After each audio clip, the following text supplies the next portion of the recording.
여러분 안녕하십니까? 산정 김백문입니다. 오늘은 마태복음 8장 5절서 9절까지 예수님께서 가버나움에 가셨을 때 한 백부장이 와서 주여 내 하인이 중풍병으로 집에 누워 괴로워한다 하면서 고쳐달라고 부탁했습니다. 예수님께서 그래? 그럼 내가 가서 고쳐주리라 하니까 백부장이 말하길 내 집에 들어오심을 감당치 못하겠나이다. 다만 말씀으로만 하시옵소서. 그러면 내 하인이 낫겠습니다. 이 백부장은 예수님 말씀만 하셔도 자기 하인의 중풍병이 나을 것이라고 생각한 것입니다. 대단한 믿음이라고 여겨집니다. 이 믿음이 요한복음 차원의 믿음입니다. 말씀 차원, 말씀 신앙, 말씀의 능력. 이 백부장이란 무엇이냐? 구약의 짝 출애굽 18장 21절에서 22절까지 보면 이드로와 모세의 장인 모세와의 관계가 나옵니다. 모세는 이드로의 사위이자 제자이자 또 이드로는 모세의 장인이자 스승입니다. 모세가 광야에서 이스라엘 백성들을 이끌고 나왔을 때 그들은 법 없는 백성이었어요. 애굽에 있을 때는 법이 있었으나 그곳에서 나와서 광야에 있을 때는 법 없는 백성이죠. 그러니까 그들은 한번 그 이스라엘 사람들의 실정을 한번 상상해 보십시오. 세상 말로 개판이죠. 주먹 센 놈, 목소리 큰 놈이 상전이고, 그러니 그 가운데서 얼마나 많은 문제가 있을 것입니까? 그래서 모세가 재판석에 앉아 그들의 문제를 재판하는데 얼마나 소송건이 많은지 새벽부터 시작하면 밤중까지 끝일 수가 없어요. 그때 모세의 지도자였던 장인 이드로가 애굽에서 광야로 온 모세의 백성을 보려고 광야에 나왔다가 그 모습을 본 것입니다. 이드로가 자기 사위 모세에게 또 제자인 모세에게 말했어요. 그대가 지금 백성들을 다스리고 재판하는 방법이 선치 못하다. 그 말은 선하신 하나님의 방법도 하나님의 뜻도 아니다라고 그렇게 말한 것입니다. 그리고 그대는 온 백성 가운데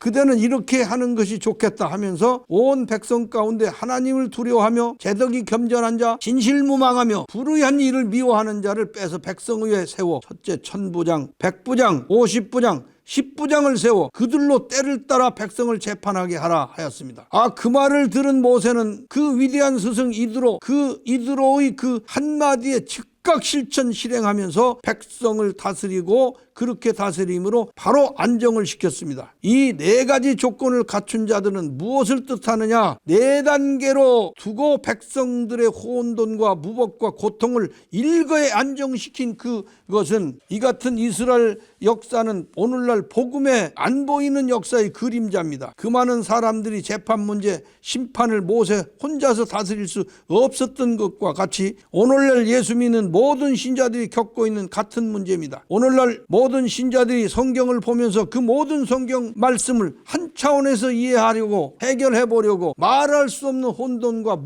무질서에 빠진 것입니다. 이 같은 혼돈을 막기 위해서는 이드로 같은 겐족속 멜기세 후손을 만나지 않으면 안 되는 것입니다. 그래서 나그네 정신으로만 이 문제를 해결할 수 있다는 얘기입니다. 거기서 이드로는 천부장, 백부장, 50부장, 10부장 네 단계를 뽑아 백성을 다스리고 심판하라고 했어요. 하나님을 두려워하고 제덕을 겸비하고 진실무망의 불의한 이득을 미워하는 자, 이런 지도자가 누굽니까? 성경을 비유한 말씀입니다. 이것은 성경 말씀을 네 단계로 나누어서 그 말씀을 판단하고 연구하라는 그런 뜻이에요. 그러므로 성경 말씀은 4차원으로 나누어서 연구하지 않으면 대단한 혼돈이 오고 함정에 빠지게 되고 기복신에게 빠지게 되고 신약 성경에서 많이 나오는 불구자, 각색병자 이렇게 비유된 모든 신자가 다 그렇게 되는 거예요. 구약 차원에서 된 문둥병자가 공관복음에서 깨끗이 되었다면 그가 이제 요한복음 차원으로 들어가야 합니다. 요한복음 차원이 곧 말씀 차원, 영적 영생 차원, 천국에 들어갈 차원입니다. 오늘 제가 제목을 삼은 백부장이란 요한복음 차원을 상징한 말씀이에요. 그러므로 이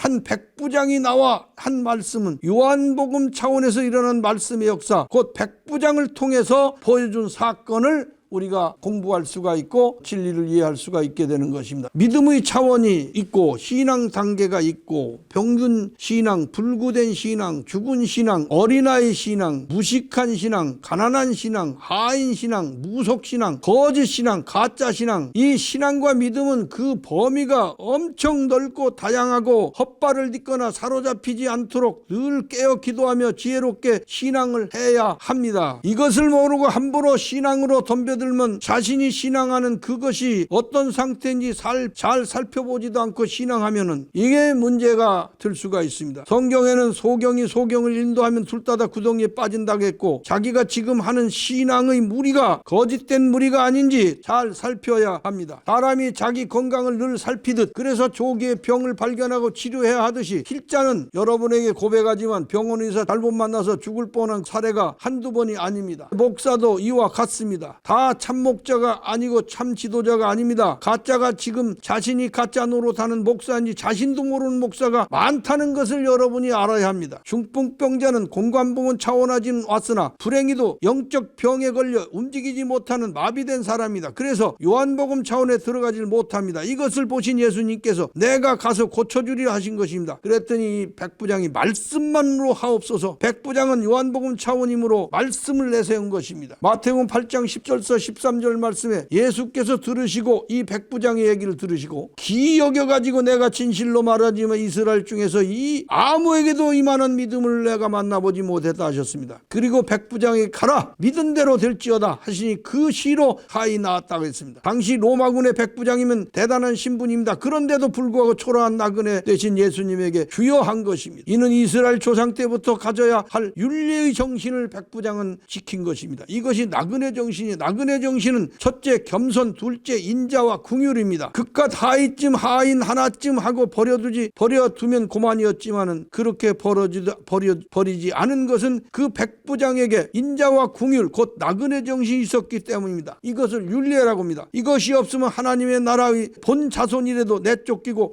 이것을 가진 동서로부터 온 많은 사람이 천국에 앉을 것이라 그렇게 말씀했어요. 예수님께서 천국이라 하신 이곳은 죽어서 가는 천국을 말씀한 것이 아닙니다. 초대교회 성도 될 것을 말씀한 것이에요. 오늘날까지 이르도록 나그네 정신을 깨닫고 말씀에 순종한 사람들을 성도라 하는 것입니다. 성도. 그러나 이스라엘 사람들, 이 본자손이라고 그랬어요. 이것들은 바깥 어두운 데 쫓겨나서, 바깥 어두운 데라는 건 그 율법과 기복 차원의 신앙을 바깥 어두운 데라고 그랬어요. 나그네 정신을 예수 안에 있는 신앙이라고 그러고 기복 신앙은 예수 밖에 있는 신앙이라고 한 것입니다. 사랑하신 여러분, 이 말씀에서 무언가 깨달으시고 여러분의 신앙이 조금 더 높은 차원이 되신다면 제가 이 말씀 드린 보람이 있다고 생각하면서 말씀을 마치겠습니다. 감사합니다.